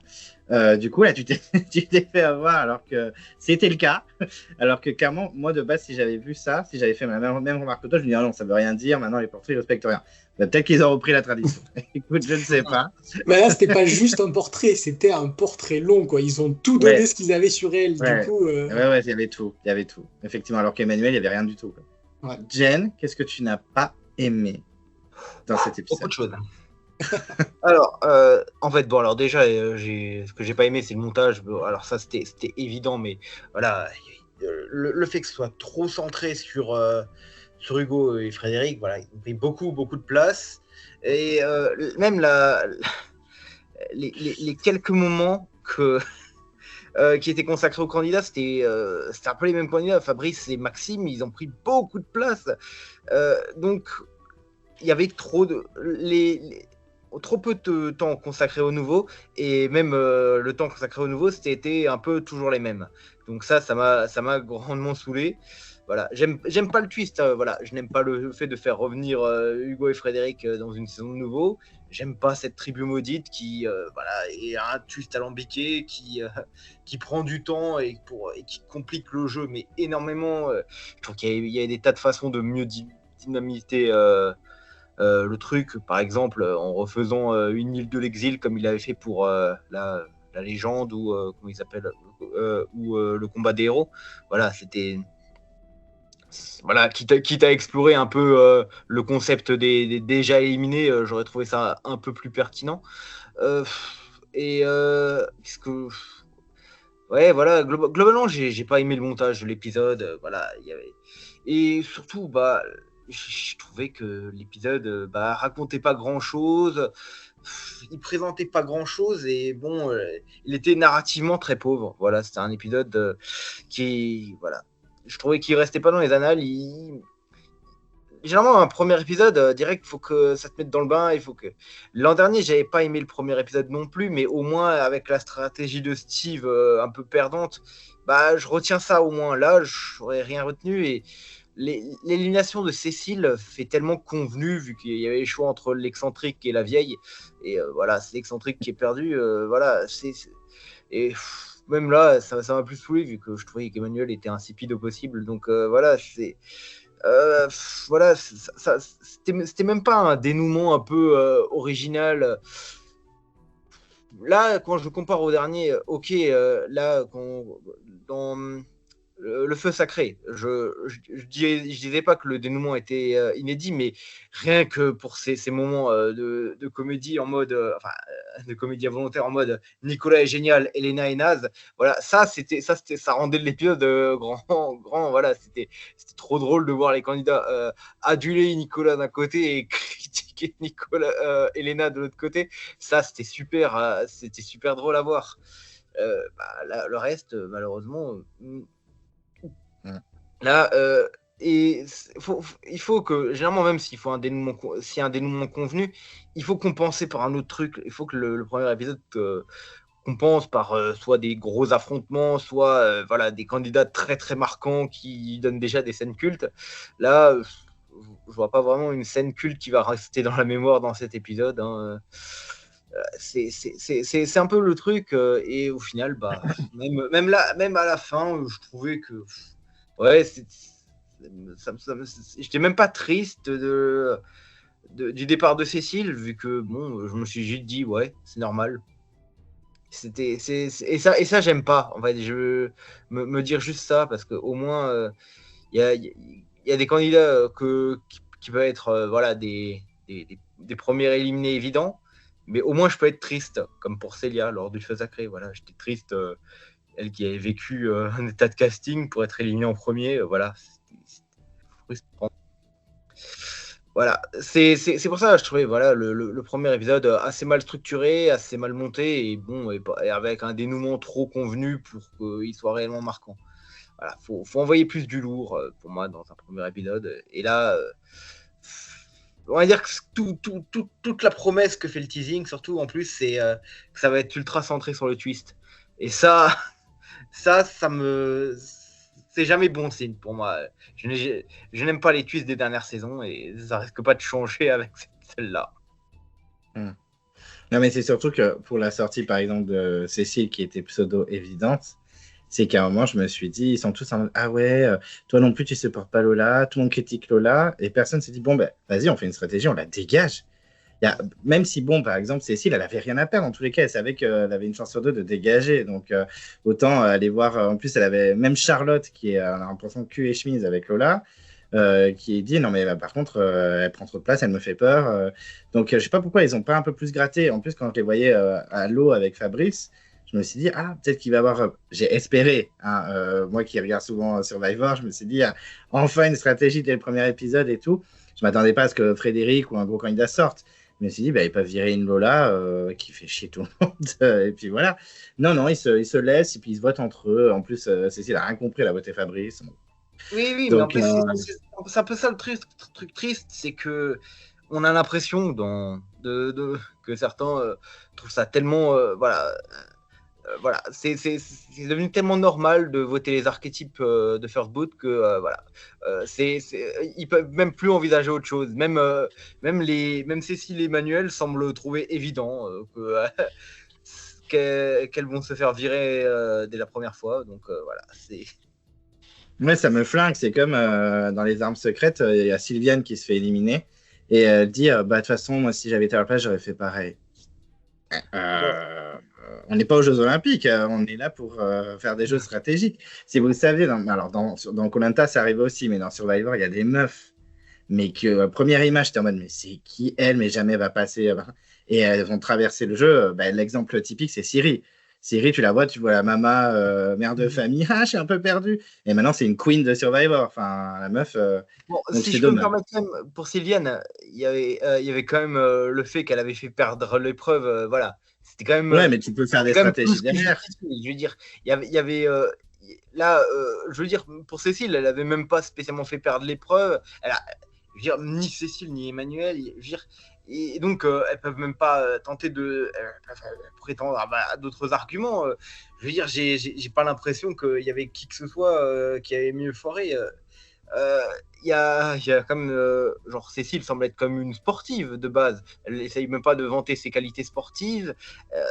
Elle est, il y a, elle trouve juste faut juste trouver quelqu'un qui est plus archétype de premier éliminé que moi. Voilà, c'est juste Ouais, ça. mais c'est chiant, ça. Et c'est d'une tristesse absolue, je trouve. C'est comme l'an dernier hein, entre Steve et Nathalie. Les minorités, enfin, ils essayent même pas un peu de trouver. Alors, Steve, au moins, il avait tenté un truc. Hein, avec cette annonce. Ça avait totalement foiré, mais au moins, je reconnais qu'il avait tenté un truc. Mais le fait que de voir qu'il y en a qui n'essayent même pas d'autre que. Ouais, faut trouver une autre cible facile. J'ai l'impression que sur ce point, il y en a qui n'ont pas changé de mentalité en 15 ans. Il y en a qui restent encore bloqués au Koh-Lanta de leur enfance. Quoi. C'est méga triste. Et là, en plus, j'ai pas l'impression que il y a beaucoup de monstres en épreuve dans l'équipe jaune. Je veux dire, évidemment que là, se séparer d'un Thibaut ou d'un Frédéric, ce serait idiot. Parce que là, ce serait des avantages en épreuve. Mais à un moment, il faut aussi se rendre compte que être de gros sportifs, ça sert à rien des fois. Hein. Je veux dire, il suffit de voir l'an dernier, Émilie et Sarah, c'était des sportives, elles n'ont rien apporté dans les épreuves. Donc, Mais même dans les armes secrètes, Aurélien il se fait dégager. Ça n'empêche pas que les jeunes ils sont en majorité. Bon, alors il s'est fait dégager sur la fin. Oui, mais sauf qu'il y a eu quand même des conseils après lui. Hein. C'est le dernier conseil avant la réunification, Aurélien ? Oui. Mais voilà, mais c'est pareil de. Et Chani, c'est Maline, écoute, qu'est-ce que je te dise ?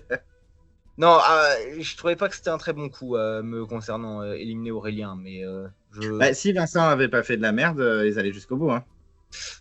Justement, Aurélien était fidèle. Il y avait comme des profils plus flottants comme Vincent et Lucie là, donc pour moi c'était une connerie. Donc voilà, c'était je trouvais idiot, d'autant que Aurélien pour moi était un bon bouclier. Mais voilà, en tout cas pour moi c'est pas le sujet, mais je veux dire il y en a. Il joue même pas parfois sur la stratégie de voilà on pourrait éliminer un mec comme ça on joue sur la boule noire comme c'était Koh-Lanta Cambodge il l'avait fait et résultat ça a été payant vu que Vincent avait tiré 2 fois de suite la boule noire donc c'est une stratégie qui est tellement peu exploitable qui est très exploitable mais mais jamais exploitée. Je trouve c'est idiot que personne n'essaye de cette stratégie de voilà il y aura un des mecs qui tirera la boule noire et ça généralement c'est très avantageux pour des équipes qui ont par exemple un boulet dans les mecs. Ça c'est genre tu te sépares du boulet et du coup c'est très avantageux après pour le tirage au sort surtout si tu as des monstres comme Gustine dans les Gustin pardon pour désolé, je pensais que c'était Gustine de base et en fait Gustin, d'accord, désolé. Et comme Gustin dans l'équipe adverse, pour moi, si par exemple ils avaient éliminé un Fabrice, alors je dis pas peut-être que Fabrice a d'autres qualités, hein, on l'a vu d'ailleurs qu'il avait des qualités, mais c'était l'occasion qu'il y a un élément fort des rouges qui tire la boule noire au prochain. Et bon. C'est d'ailleurs pour moi le seul intérêt stratégique de la boule noire dans Koh-Lanta parce que là, s'ils avaient l'utilisation, parce que pour moi il faudrait justement utiliser utiliser la technique de Survivor en mode ils peuvent utiliser qui ils veulent, mais celui qui ne fait pas l'épreuve de confort doit faire l'épreuve d'immunité, voilà, tout simplement. Ok, Zakou, est-ce que tu peux nous dire ce que tu n'as pas aimé dans l'épisode ? On se frotte les mains. Allez, alors je résumerai mon avis en 5 mots. Je me suis fait chier. Mais je vais un peu plus détailler, bien sûr. Après ces 5 mots, vient 3 points. Le premier point, c'est qu'il n'y avait absolument aucun suspense dans l'épisode. Aucun suspense sur les épreuves, aucun suspense sur qui allait sur la tribu maudite, aucun suspense au conseil. Pour les épreuves, malheureusement... pour Ilias et Nathanaël, je me doutais que ça serait eux. Enfin, c'était ma première prédiction quand on a su que ça allait être une épreuve qui allait être départagée. J'ai dit, ça va être Ilias et Nathanaël, parce qu'ils vont pas réussir à garder leur calme. Et c'est bien tombé. Plus, je pense que j'avais été un peu spoil. J'avais vu un leak qui disait que Nathanaël serait sur la tribu maudite au premier épisode. Donc ça n'a pas aidé. Et en plus de ça, c'est Michel qui se qualifie en dernier. Et on voyait dans la première bande-annonce qui était sortie, Michel qui remportait cette épreuve-là. Donc bon, aucun suspense sur la première épreuve. Sauf chez les meufs. Chez les meufs, ça m'a un peu surpris que Vanessa y aille. Mélissa, je m'en doutais un peu. Mais Vanessa, ça m'a un peu surpris. Bon, là-dessus, aucun suspense. Sur la seconde épreuve, pareil, aucun suspense. Lola avait tease qu'il se passerait un truc dans son épisode, qu'elle allait faire quelque chose, machin. Donc, je me doutais qu'elle allait au conseil, vu qu'on ne l'avait pas encore vue à ce moment-là de l'épisode. Et ça n'a pas manqué. Et puis, en plus, c'était une démontada absolue. Enfin, les rouges ont totalement explosé les jaunes sur l'épreuve. Déjà que l'épreuve n'était pas incroyable et je trouvais pas très intéressante en tant que première épreuve, comme l'a expliqué Colin. Ben là, en plus, ne pas avoir de suspense, ça fait que j'ai passé toute l'épreuve sur mon téléphone. Et c'est peut-être pour ça que je me souviens pas de Sarah, parce qu'apparemment, elle a fait des choses pendant l'épreuve et j'en ai aucun souvenir. Et puis enfin, aucun suspense au conseil, parce que, comme l'a dit Colin, on a vu le portrait long de Cécile et celui de Jacques. Sauf que Jacques, à aucun moment, n'était en danger.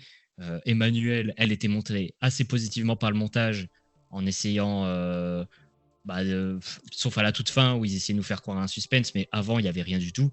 Là où Cécile, c'était un peu le fil rouge de l'équipe jaune, on la voyait tout le temps, elle se fait ignorer par les garçons quand elle trouve la canne à sucre, etc. Je me suis dit, bon, c'est le montage de l'éliminer, et donc ça n'a pas manqué. On aurait pu, certains ont douté par rapport à Fabrice, mais à aucun moment je n'imaginais Fabrice partir. Même quand il disait après l'épreuve que c'était de sa faute, etc. Donc voilà, aucun suspense durant l'épisode. Et globalement, je dirais qu'il n'y a même eu absolument aucune histoire qui a été racontée. On n'a pas eu une seule stratégie. C'est réel, on n'a pas eu une seule stratégie, à part Alexandre qui va voir Hugo et qui dit « je vais te sortir plus tard ».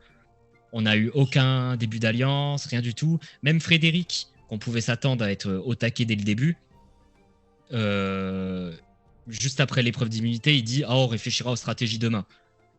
Du coup, le lendemain, on n'a rien vu, et donc juste après l'épreuve, il n'y avait rien non plus. Donc on n'a eu absolument aucune stratégie, c'était des votes classiques, logiques. Même chez les rouges, il se passait pas grand-chose. On a vu vraiment que de la survie et des relations sociales entre les candidats, ce qui me dérange pas, mais il faudrait que ça amène à quelque chose au niveau de l'histoire. Là, vraiment, on me demande de résumer l'épisode, à part dire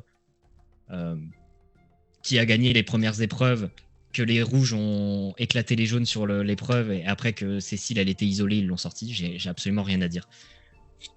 Et c'est trop dommage, parce que quand on compare avec les saisons précédentes, il y avait des vraies histoires qui étaient racontées. Il y avait tout le délire Nicolas et Léna dans le feu sacré. Et même toute l'élimination de Célia, il y avait toute. Ça grimpait au fur et à mesure. Elle était quand même en ballottage avec Tania, parce que les jeunes, ils étaient un peu éloignés. Ça racontait des choses. Les chasseurs, pareil. Il y a toute l'histoire de Steve qui trouve une arme, un collier. Amri et Océane qui lui font pas confiance, du coup qui démentent sa stratégie. Il y avait Alicia qui se plaignait des autres. Globalement, je trouvais que c'était des épisodes plus complets. Et en plus, les épreuves du chasseur d'immunité étaient bien meilleures. Avec une immense remontada à la toute fin qui était exceptionnelle. Alors que là, on n'avait ni épreuve, ni stratégie. Ça fait un peu dur quand même pour l'épisode. Et ça le rend chiant, en fait. C'est terrible. Et ce qui l'a rendu encore plus chiant, je suis désolé, mais c'est la tribu maudite. À chaque fois que ça arrive, qu'on les revoyait, ok, il peut y avoir ce truc de Koh-Lanta un peu old school, c'est une île un peu dangereuse. Pour le coup, on l'a un peu ressenti, on l'a mieux ressenti que dans les 4 terres, où vraiment on nous disait, je sais plus comment ils appelaient ça, l'îlot perdu, mes couilles sur retournées, on sait pas. On le ressentait pas que c'était une île où il y avait rien du tout, etc. Là, on sent que c'est une île un peu dangereuse, la végétation a l'air assez dense, il y a l'histoire de l'araignée, etc. Et donc on sent que c'est habité, donc là-dessus, ça pourrait marcher, mais pour moi, ça n'a pas marché parce qu'il y avait ce putain de filtre où ils ont diminué le contraste de 50%. On se serait cru dans la saison 8 de Game of Thrones, on voyait rien du tout. Bah moi, ça m'a empêché de rentrer dedans. En fait, les candidats, ils étaient blancs comme des vampires. Vanessa, j'ai cru qu'elle manquait de circulation sanguine. Enfin, ça allait pas ce contraste-là. C'était une catastrophe. Mais vraiment, je comprends qu'ils veulent faire une espèce d'ambiance, mais ça a pas du tout pris sur moi. Ça a juste rendu le truc un peu too much. Alors que s'ils avaient juste mis les images classiques, je pense que j'aurais trouvé ces moments-là peut-être plus sympas et j'aurais vraiment plus apprécié cette île. Mais là, ça faisait vraiment série B, quoi. Et j'ai trouvé ça un peu ridicule et ça m'a empêché de me mettre à fond dans la tribu maudite. En plus du fait qu'aucun des 4 candidats m'intéressait, à part Vanessa. Mais Vanessa, le problème, c'est que ça a été une énorme déception. Et donc, du coup, je me suis pas intéressé à cette tribu maudite. Donc, pour l'instant, c'est un énorme flop. Mais j'attends de voir parce que, comme je l'ai dit, le twist m'intéresse. Mais pour l'instant, dans l'exécution, c'est une catastrophe. Donc voilà, un épisode chiant où il y avait rien du tout à raconter. Je sais pas si s'est passé des trucs et que c'est la prod qui a juste mal géré le montage ou si il s'est vraiment juste rien passé et la prod a fait avec ce qu'elle a pu. Mais globalement, je retiens quasiment rien de cet épisode à part Fabrice qui pleure et Lola qui est chiante, quoi. Ok. Non, mais j'entends, hein, tes arguments tiennent la route, hein, je peux comprendre. Je comprends les arguments juste sur le tout premier argument sur le fait que tu t'es fait spoiler par les stories de Lola, par un leak de Nathanaël, etc. Bon, l'épisode en lui-même, il peut pas grand-chose. Et cet argument est valable aussi, c'est un contre-manquant sur le fait que je me suis fait spoiler par le portrait long de Cécile. Si j'avais pas vu les portraits en amont, bah, j'aurais pas eu ce problème-là. Donc c'est pas vraiment des reproches qu'on peut faire à l'épisode, je trouve. Bah, pour le coup, ouais, la story de Lola, c'est elle qui a essayé de vendre son premier épisode et au final, en plus, il y avait rien du tout. Enfin, elle a survendu un truc où il y avait vraiment quasiment rien. À part le coup avec Fabrice où les 3 meufs elles ont été un peu perfides, elles ont dit on va le jarter, que j'ai beaucoup aimé. Enfin, il n'y avait pas grand chose du côté de Lola.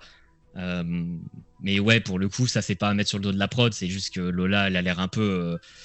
Je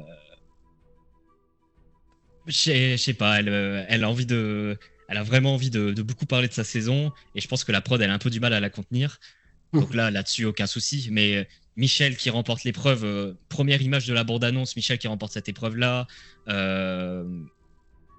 Pour le coup, que j'avais prédit Ilyes et Nathanaël qui perdent, ça, c'est juste un peu de chance. Et en vrai, le leak, il était faux parce qu'il disait qu'il y avait Harry sur l'île au premier épisode, alors que c'était pas vrai. Mais donc, est-ce que c'était de la chance qu'il y ait Nathanaël dedans ou pas? Enfin, je sais pas. Mais le leak, plus mes prédictions qui se sont confirmées, plus le fait qu'il se retrouve dans les derniers, ça fait que j'ai eu quasiment aucun suspense là-dessus. C'est vraiment l'enchaînement de tout ça qui faisait que, du coup, j'ai eu aucun suspense, mais c'est que sur la première épreuve. Le reste, le suspense n'était quand même pas là, alors qu'il n'y avait pas vraiment de leak. Si je peux me permettre, je trouve que Lola et Jacques perdent le contrôle sur les réseaux sociaux. C'est-à-dire que je suis Jacques depuis hier soir. Non, mais plus de vidéos à la seconde. Et Lola, c'est pareil. Lola, elle n'arrête pas, quoi. Enfin, c'est un truc de malade, calmez-vous. Enfin, je pense qu'ils sont venus un peu pour ça. Pour le coup, lui, il avait déjà sa communauté, mais elle est venue clairement pour développer son réseau et elle va tout faire pour se survendre. Alors qu'elle ne connaît même pas le montage qu'elle va avoir, ça se trouve, elle va survendre des trucs qui vont même pas passer à l'écran. En l'occurrence, pour l'épisode 1, normalement, elle le connaissait, il le regarde en avant-première, l'épisode. Oui, pour l'épisode 1, mais pour la suite. Mais du coup, elle nous avait teasé en mode les gars, gardez de la salive parce que vous allez voir après l'épisode 1, vous allez avoir des choses à dire sur moi. Bon, mis à part qu'elle a un petit peu fait comment dire, avec Charlotte, elle faisait un peu les bullies sur Cécile dans l'eau au moment où Cécile revient et qu'elle est en mode bah alors, on t'en a laissé du temps pour trouver le collier et tu le trouves même pas, franchement, t'es nul, hein. 2 petites pestes. À part ça, il n'y avait pas grand chose à dire. Non, mais elle s'est survendue, mais je pense qu'elle va faire ça toute la saison. Jusqu'à ce qu'elle se fasse sortir. Je pense pas qu'elle aille très loin. Donc, Et on va passer à la phase finale de ce débat avec la note de l'épisode et le winner pick. Alors, moi, je me doute, ils sont encore 23 candidats, donc ça va être un peu au pifomètre, mais on sait jamais. On sait jamais. Donc, Colin, quelle note tu mets et qui tu vois? Tu peux en citer un ou deux, hein, je suis pas un monstre. Un ou deux candidats potentiellement gagnants de cette saison. Pour la note de l'épisode, c'était un épisode sympa, mais pas un très bon lancement. Donc, je mettrais un 7 sur 10, parce que j'étais quand même content, j'ai quand même passé un bon moment, mais il y avait des grosses inégalités de rythme et les autres défauts que j'ai pu citer. Donc, ouais, je mettrais 7. Ce qui est en soi une bonne note, mais je pense pas que ce soit qu'on puisse considérer ça comme une très bonne note pour un premier épisode. Normalement, un premier épisode, on devrait plutôt mettre des 8, des 9. Là, ce sera 7. Et en termes de winner pick, bah, comme chaque saison, je m'amuse à faire mes petits pronos foireux juste à partir des portraits. Donc je l'ai encore fait cette année. Et j'avais mis Nathanaël en gagnant parce que son portrait, c'était vraiment la belle histoire. Candidat qui a l'air d'avoir un très très bon social. Ce qui pourrait lui porter préjudice juste avant le F4, on va dire. Mais comme cette année, il y a quand même des grosses têtes qui sont Hugo et Frédéric, et je me dis qu'il peut réussir à aller jusqu'au bout parce qu'il y aura des plus grosses cibles à abattre que lui. Bon, il se trouve qu'il ne fait pas un super bon début de saison, vu qu'il est direct sur l'île maudite, enfin la tribu maudite, mais j'ai bon espoir qu'il revienne et qu'il s'intègre assez facilement dans une tribu, étant donné qu'il a l'air d'avoir un bon social, qu'il a quand même un capital physique et sportif. Donc j'y crois et allez, bah, je vais rester sur Nathanaël pour être fidèle à mes premiers pronos. J'en serais ravi, moi, personnellement, même si tout le monde n'est pas d'accord avec moi, mais j'en serais ravi. Jen, ta note et ton winner pick 4 sur 10. Voilà. Voilà. Je lis et moi je suis assez cru. Donc, ouais, c'est 4 sur 10. Sachant que, je précise, hein, j'avais mis 8 sur 10 pour le premier épisode du Feu Sacré. Donc, Ah oui. Donc voilà, je suis loin d'être un gros rageux sur les premiers épisodes. Hein. Généralement, je les aime beaucoup. Et pour un winner pick, allez, si ça doit être une fille, je dirais Cassandre. Allez, je vais dire, qui semble assez avoir un bon côté sympathie. Et s'il fallait miser sur un mec, je dirais Thibaut. Il semble avoir un peu ce profil un peu il semble bien compenser la sympathie, bien le côté sportif, voilà, bien le côté bien placé. Je sens il mixe assez bien les qualités pour aller loin.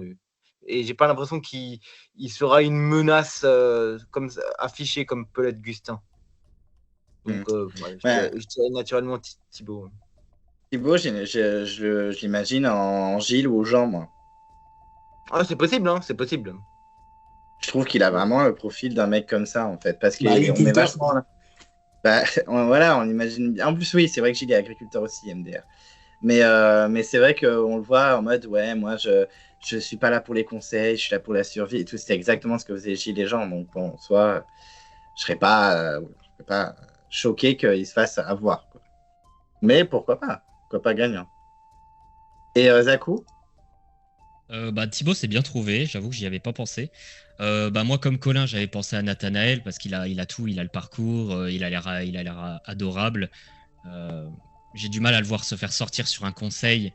Par contre, si c'est possible qu'il sorte sur une épreuve éliminatoire, vu qu'il a déjà perdu la première, c'est possible que sur une autre épreuve de ce style il puisse perdre. Donc ce qui va être dangereux pour lui, ça va être vraiment ce type d'épreuve, épreuve éliminatoire, orientation, etc.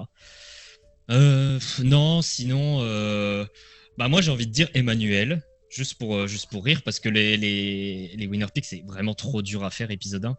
Mais j'ai envie de dire Emmanuel et j'ai quelques raisons pour ça.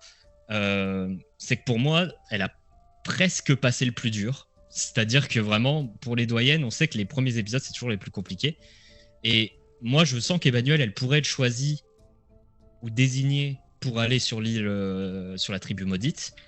Et donc y rester un moment, et donc potentiellement atteindre la réunif. Et une fois qu'une candidate comme ça atteint la réunif, en général, elle peut se faufiler jusqu'au bout, parce qu'elle sera pas dangereuse, elle sera pas visée, etc.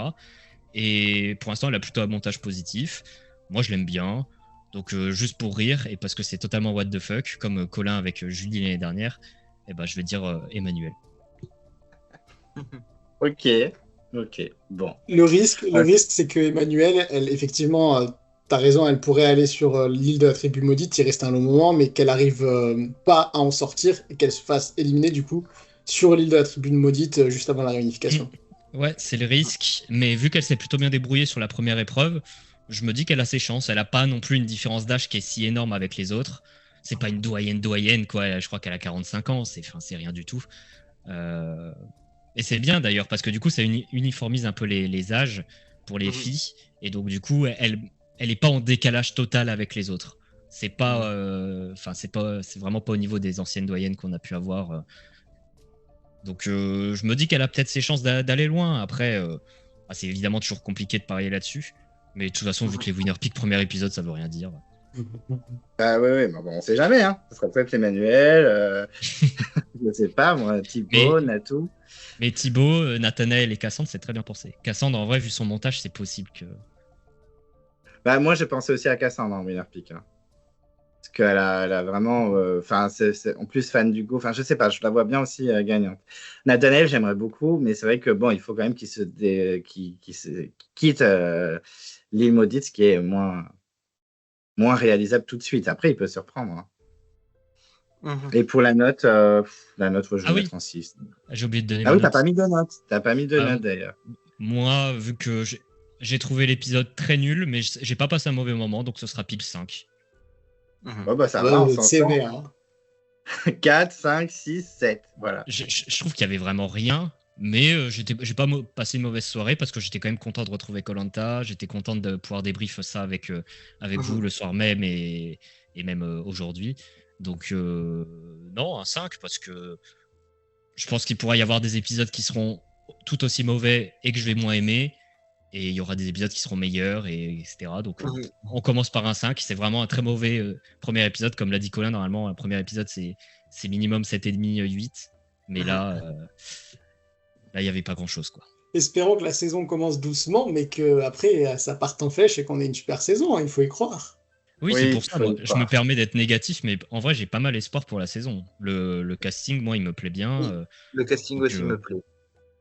J'ai encore bon espoir. Le casting est cool, hein. C'est juste un mauvais départ. Le casting me plaît plus que celui de la saison dernière, donc c'est déjà ça. Bah, c'est la saison dernière, ils ont mis du temps à se révéler, on va dire.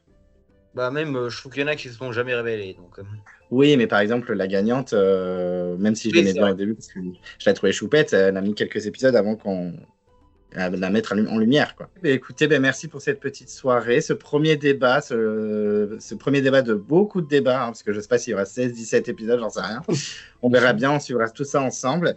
Et puis, je vous dis à très, très vite dans de prochains débats. Ça arrivera, je pense, épisode 5, 6, 7. On va vite se retrouver. Super, merci beaucoup de nous avoir invités pour la première. C'était un honneur. Avec plaisir. Yes. Merci beaucoup. Bonne soirée. Salut tout le monde. Ciao, ciao. Salut.